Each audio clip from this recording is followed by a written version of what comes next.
pense naquele que suportou tamanha oposição.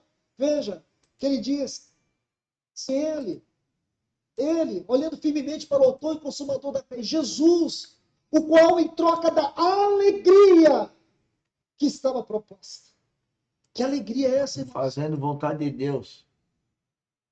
Considere isso. Considere aquele que sofreu tamanha oposição dos pecadores. Ele sofreu tamanha oposição dos pecadores por causa de quem, irmãos? Da nossa. Não foi por causa de nós. Não foi por causa de você. O perdido não éramos nós. Os filhos da ira não éramos nós. Os condenados não éramos nós. Não eram os nossos nomes que estavam escritos como culpados, condenados, filhos da ira, filhos da desobediência. Não éramos nós. Nós éramos partes inerentes do velho homem. Não éramos nós.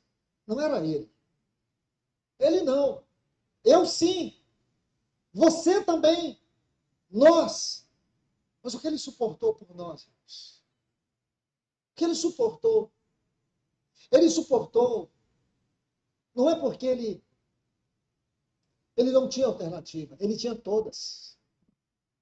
Lucas 9:51, chegou o tempo da sua ascensão, dele ascender aos céus. Mas ele demonstrava no seu semblante a intrépida resolução de ir para Jerusalém. Era uma outra forma de dizer assim, de ir para a cruz. A cruz foi a sua escolha. Ele escolheu a cruz, em primeiro lugar, e não voltar para o trono da glória, que era o seu lugar por direito. Ele tomou o meu lugar por direito. Ele tomou o seu lugar por direito, o lugar dos condenados, o lugar dos culpados. Ele tomou o nosso lugar. Aquela cruz não era dele, aquela cruz era nossa. Aquela cruz era nossa. Era a minha cruz. A cruz da minha condenação eterna.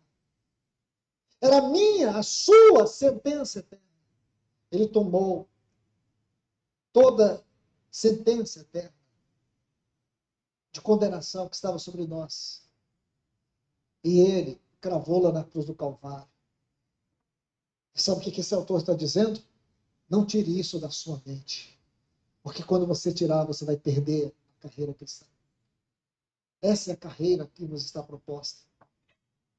Essa é a carreira. É seguir as pegadas do Cordeiro aonde quer que ele vá. Nós somos os seguidores do Cordeiro. Mas ele diz assim, por causa da alegria que lhe estava proposta.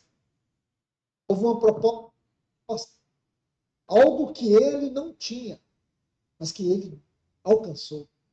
O que lhe faltava na eternidade? Porque na eternidade ele tinha tudo. O que ele não tinha na eternidade?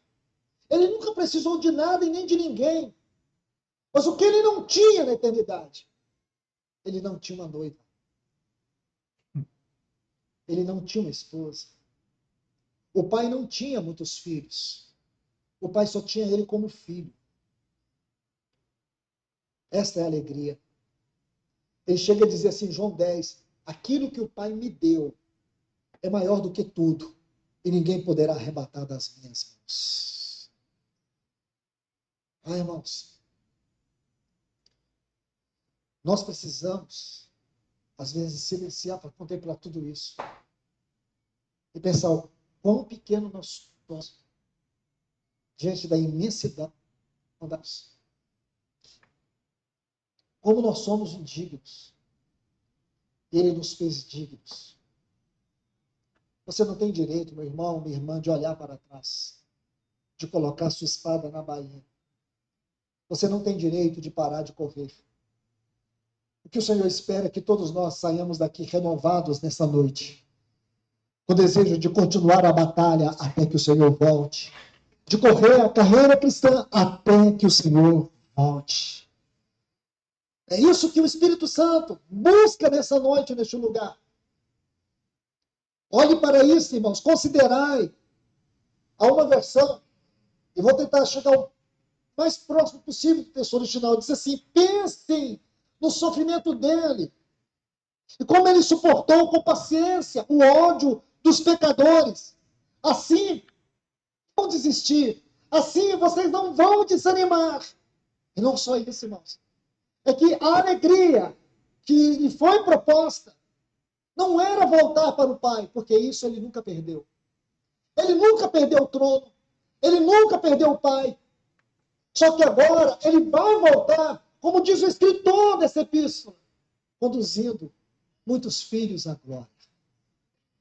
Ele vai nos levar, como ele prometeu, ele vai fazer isso. Ele vai nos levar à sua glória. Inclusive, ele já abriu vivo e novo caminho.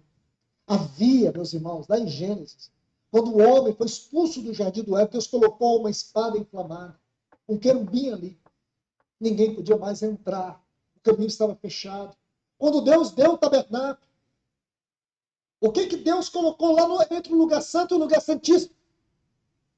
Um grande pé. Ninguém podia entrar, exceto o sumo sacerdote, uma vez por ano. Mas graças a Deus, nosso Senhor rasgou tudo. O véu foi rasgado. A espada da ira de Deus foi cravada nele lá na cruz. E hoje eu e você estamos aqui. Hoje eu e você estamos aqui para continuar olhando para ele. Esse deve ser o nosso olhar. Não tiremos os olhos do nosso autor e consumador da nossa fé. Então vejamos. Aqui já estamos terminando, irmãos. Diz assim, versículo 4. Ora, na vossa luta contra o pecado, ainda não tendes resistido até o sangue. Essa é mais uma referência às questões do versículo 1, desembaraçando-nos de todo o peso do pecado que tem nas vítimas assediado. Ele diz aqui que nós precisamos chegar até o sangue. Essa é uma outra forma de dizer, nós temos que experimentar a morte na nossa própria vida natural. Nós precisamos entender que nós morremos para o mundo, morremos para o pecado. Essa é uma forma de dizer que nós precisamos nos esgotar, lutar, batalhar, para que nós não venhamos perder de vista o nosso Senhor. Ele diz, na vossa luta contra o pecado é uma luta que nós vamos pelejar até a última hora, até o toque daquela bendita e santa trombeta, nós estaremos lutando contra o pecado. Porque os nossos pecados, no plural, nós já fomos perdoados. Do nosso pecado, nós temos que ser libertados. Por um lado, perdão. Por outro lado, libertação. É disso que o autor está falando, é do pecado, é dessa natureza adâmica, essa natureza enganosa, cheia de desejos maus, perversos. Esta natureza, aquilo que Paulo diz em Gálatas 5,16, andai no Espírito e jamais satisfareis os desejos da carne. Efésios 5,18, não vos embriagueis com vinho no qual a contenda, a figura aqui é de prazer, é da satisfação da carne, no qual há dissolução, há desgaste, mas enchei-vos do Espírito. Nunca vamos ser cheios do Espírito se nós não andarmos no Espírito. E mais ainda, os dois verbos, tanto em Gálatas 5,16 e Efésios 5,18, está no imperativo. O que implica dizer que é uma ordem. Andar no Espírito é uma ordem. Ser cheio do Espírito é uma ordem. Não é você querer, é um dever. É um dever. É uma disciplina cristã. É correr a carreira cristã, é andar no Espírito e ser cheio do Espírito. Ser cheio do Espírito, irmãos, não é esse sensacionalismo pentecostalista que muitos têm como prática. Algumas pessoas acham que línguas estranhas é uma condição para ser cheio do Espírito. Bom, senhores, eu falei bem pouco nessa live, porque o Luiz está colocando as coisas de uma forma, eu entendo, bastante clara, para as pessoas poderem ser tocadas aí no coração e aceitarem o Espírito Santo ou já que se tiverem já nascido de novo, a revelação. E esse convívio, então, com o Espírito Santo. Como ele disse, é uma ordem ser guiado pelo Espírito Santo. Isso é uma ordem para os filhos de Deus. E você? Está sendo guiado pelo Espírito Santo? Como você se comprova? Como você testifica com o Espírito que você é filho de Deus, que você está ouvindo o seu Pai Celestial, está obedecendo o seu Pai Celestial? Como está seu relacionamento com o Espírito Santo? Você perguntou para ele se você realmente está desenvolvendo a carreira como ele quer que você desenvolva? Ou você está fazendo tua cabeça?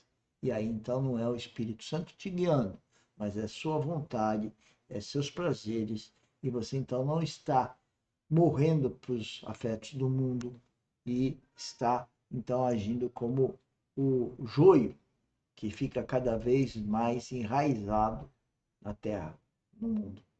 Tchau, uma boa noite. Amanhã, às 10 horas, mentoria, transformação da mente com o próprio Luiz Fontes. Tchau, tchau, uma boa noite, muito obrigado.